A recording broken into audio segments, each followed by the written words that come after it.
In November 2018, a group of teenagers from St. Peter's, Liston College, Villa Maria, St. Thomas and St. Kevin's took part in the annual street retreat. The Edmund Rice Street Retreat is a 3-day retreat where Year 12 students get to learn about pressing matters affecting our city and country, and they try to do their part as a Catholic community to help.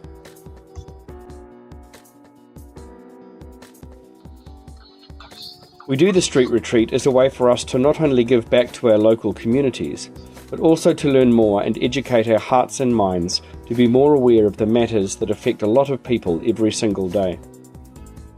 It's organised by Mr. Marty Taylor as a project for the Edmund Rice Justice Trust. We would like to thank the Edmund Rice Justice Trust for making the event so memorable and for organising it every year.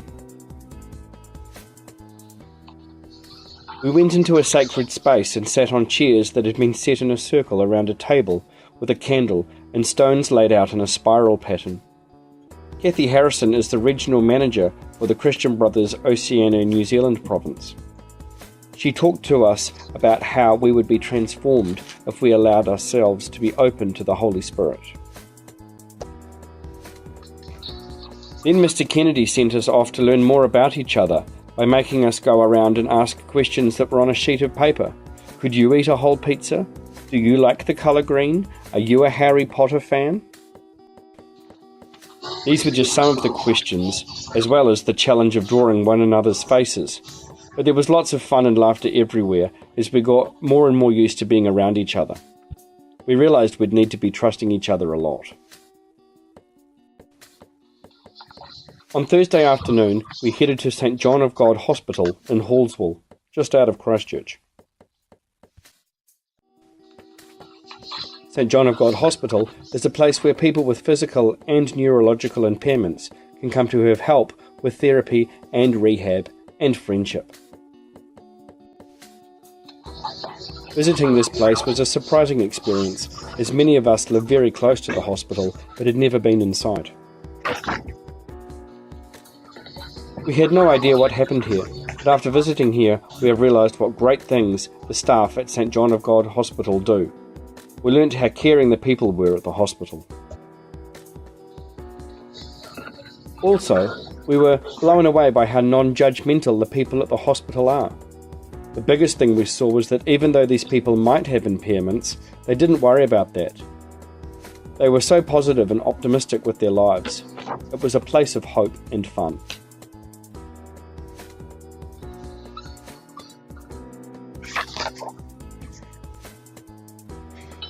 After returning from the city and St. John of God Hospital, we were introduced to our first speaker, Mr. John Minto.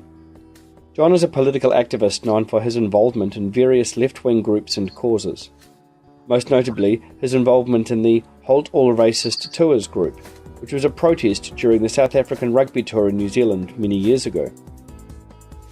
He spoke to us about life in lower-income households and the flaws in our taxation system, and informed us that the rich are only getting richer, and unfortunately, the poor will continue to get poorer.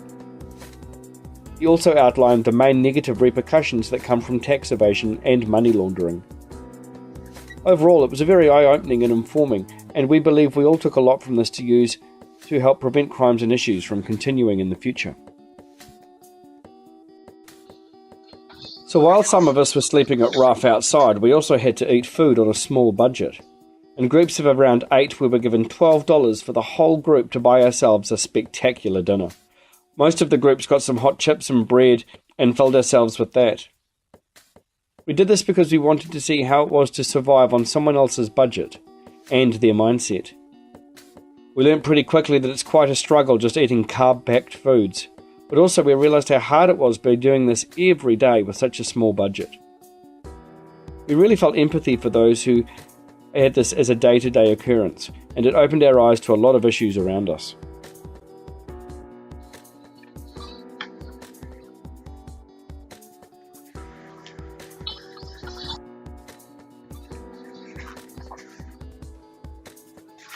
So while we were on the street retreat, we were sleeping rough for a night or two here at St. Thomas's. This involved us finding a place to sleep that could shelter us from the wind and the rain. We were all given a couple of pieces of cardboard to use as a makeshift mattress, and then we had our sleeping bags on top of that. Sleeping rough really opened our eyes to what some people on the streets have to deal with every night, and it made us really grateful for the roof we have over our heads at home.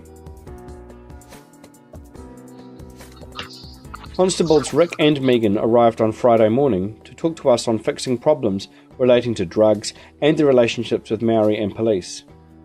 They spoke of aiming to drop drug abuse amongst communities by eliminating the drug source, which is the dealer. They're also aiming to try to fix violence in households around the country by trying to minimise drug abuse and alcohol abuse. The New Zealand Police are working hard to find ways of developing better relationships with Maori and iwi nationwide. They're doing this by trying to employ more police officers of different ethnicities such as Polynesians and Māori. The Hauora Trust focuses on gentle guidance for young people who struggle with decision-making and criminal activity. An amazing man named Rion shared his story. It reminded us of Joe Cannon's story in America. For example, when Rion's father was murdered, the young boy was only 12 years old, and he swiftly adopted a new family of equally lost children who shared his desperate desire to escape the pain and suffering of his life. Spiraling into a life of crime and crippling addiction, Rion was on a one-way trip to self-destruction. Today, Rion is a Christian leader, and he is busy rebuilding his life one day at a time. Rion has fought and conquered his hellish inner and outer struggles to create a fulfilling life that is built on hope, determination, and a reliance on the support of positive influences and mentors. Now Dion works with Dan, who runs adventure therapy for people who need mercy and hope. On the second day of the street retreat, we were split into 3 different groups and went to different parts of the city.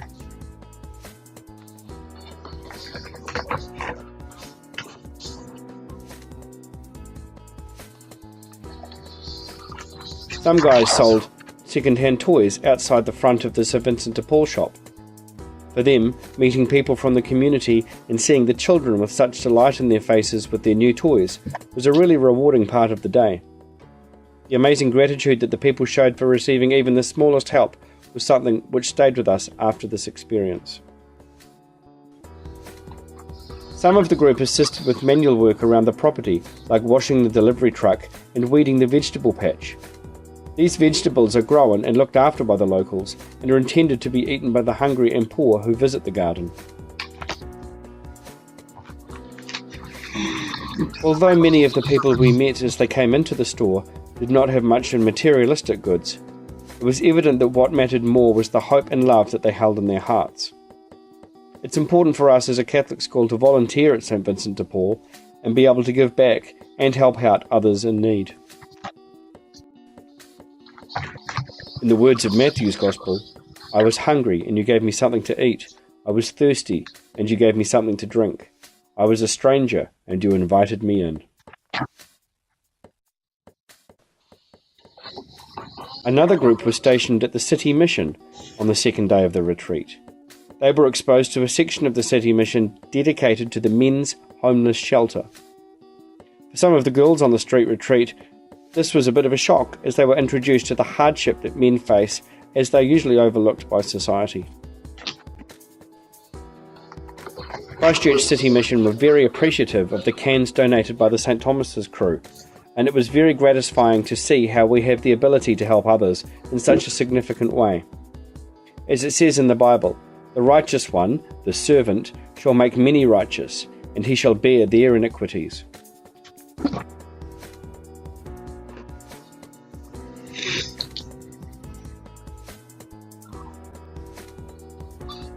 On the last day of street retreat, on the Saturday morning, the whole group went down to New Brighton Pier and split up into groups to draw quotes and symbols in the sand that related to our feelings about the street retreat and our understanding of the Catholic Church's teachings on social justice.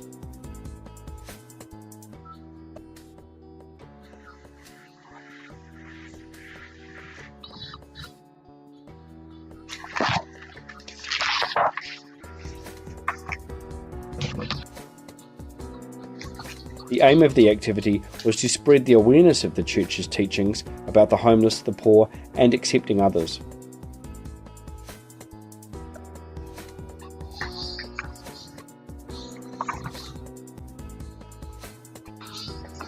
We'd like to say that the whole street retreat experience was something very different for all of us and very new for all of us involved. Stepping out of our comfort zones to listen to stories and living the lives of the unfortunate.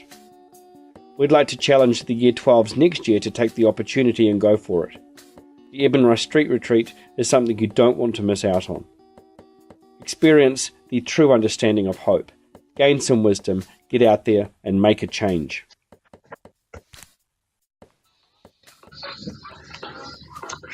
We'd like to thank everyone who had a hand in helping make the retreat work.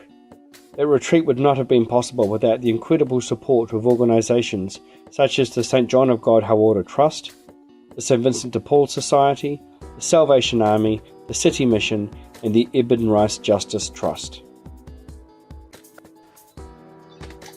We also owe a massive thanks to all the staff members who accompanied us and organised this retreat. From St Thomas's, we'd like to thank Mr Kennedy, Mr Smith and especially Mr Taylor. From Villa Maria, we'd like to thank Mr Newton, and from St Kevin's, Mr Barstow. We'd also like to thank all of the students who came along on the retreat with us for making it such an enjoyable and memorable experience.